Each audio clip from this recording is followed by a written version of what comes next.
Right. Hello, everyone. It's Gladys here again.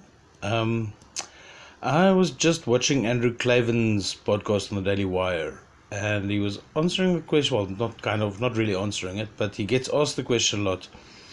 How do you stand up for your conservative values essentially without repercussions? Now, it's obviously complicated because in America you have quite a couple of industries that are absolutely dominated by the left. And I understand that you might lose your job. Um, but okay, so I have a couple of answers. The first one is that you actually shouldn't make it political. You should not say that you're a Democrat or whatever. You can just say that um, maybe a child that doesn't get to have sex, even with parental permission, should not get to change his sex biologically, with drugs and surgery.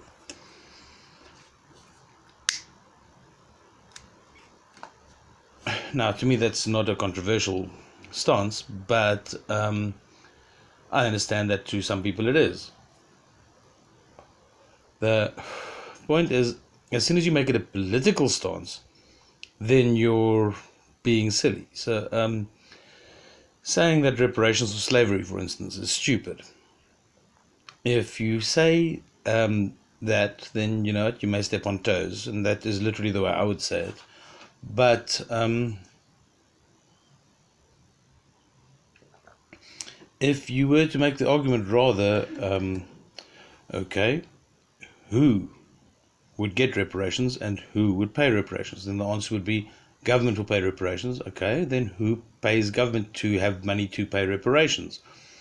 And shouldn't those monies rather go to better education, better schools, or better roads, or whatever? The beneficiaries are the bigger problem because America has very few actual black people left. Sorry to say it, I'm not racist, I'm African. In South Africa, we have what we call here black people, but generally they are actually split into Tswanas, Zulus, Sothos, Xhosas, Pedis, Vendas. We are quite diverse in our black society is quite diverse.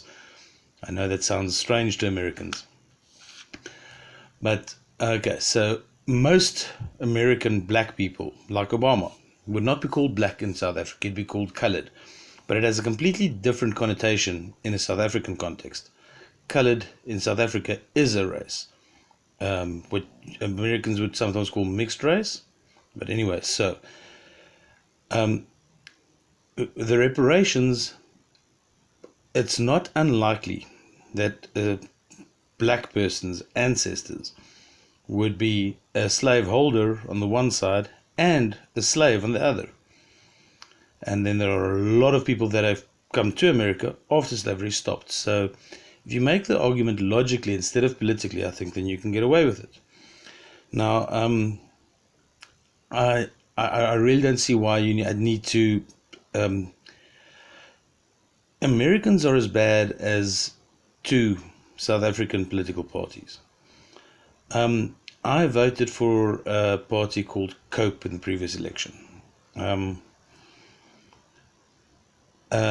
COPE is Congress of the People. It was a split in the ANC, but it was a very small part of the ANC that left. And a guy called Terror Lakota is the leader of it, and I've met him, and that's why I voted for him. Most white people would vote DA or for one of the fringe parties. That is just the way it is in South Africa. The ANC and EFF, the number one and number three parties, are openly racist. So voting for them as a white person, it's not about being racist against them. It's about saying, oh, I want my property to be taken without getting paid for it.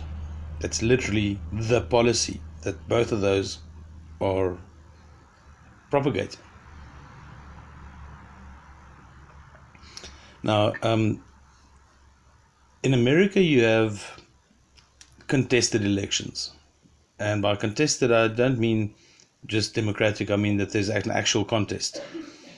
You can't say beforehand who's going to win the election. Now, in South Africa, we have it a bit different. We also have a democracy, and you can vote and all that great stuff. But in South Africa,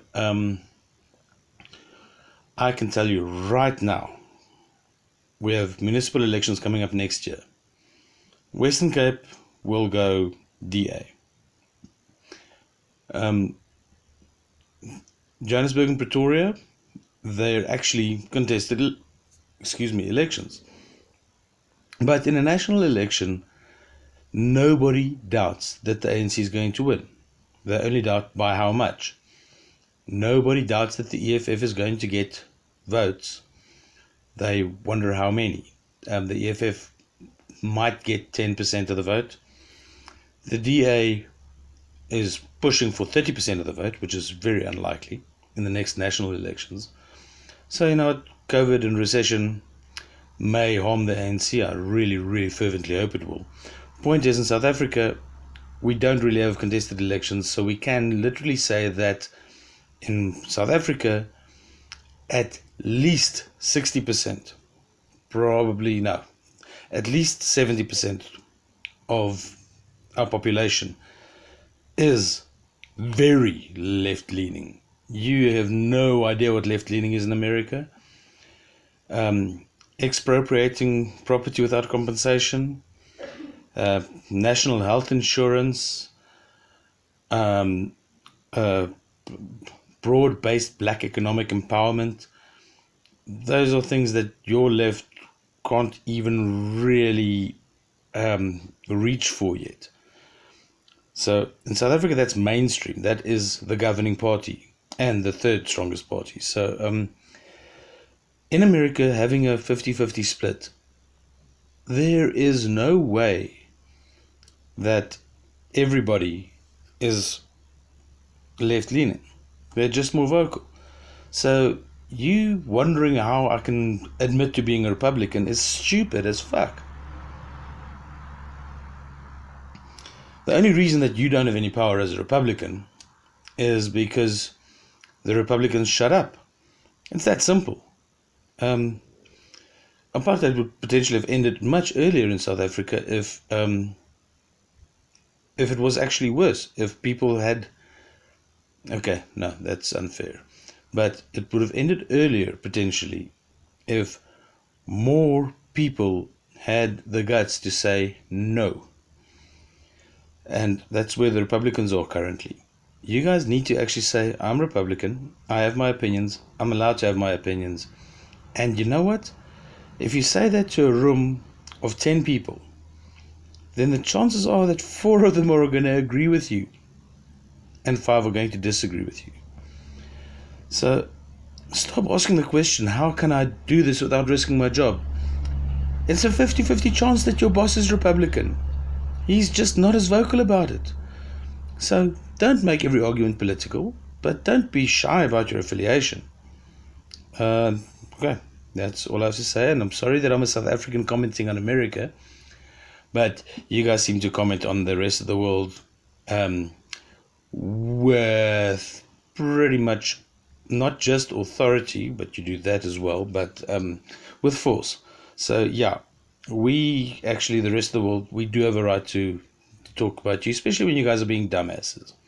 So stand up for your beliefs, but make an argument, not necessarily a tribal argument, and don't be shy of admitting who you stand for. Half of your country is on your side, no matter which side you're on. Okay, thanks, cheers, please subscribe, bye bye.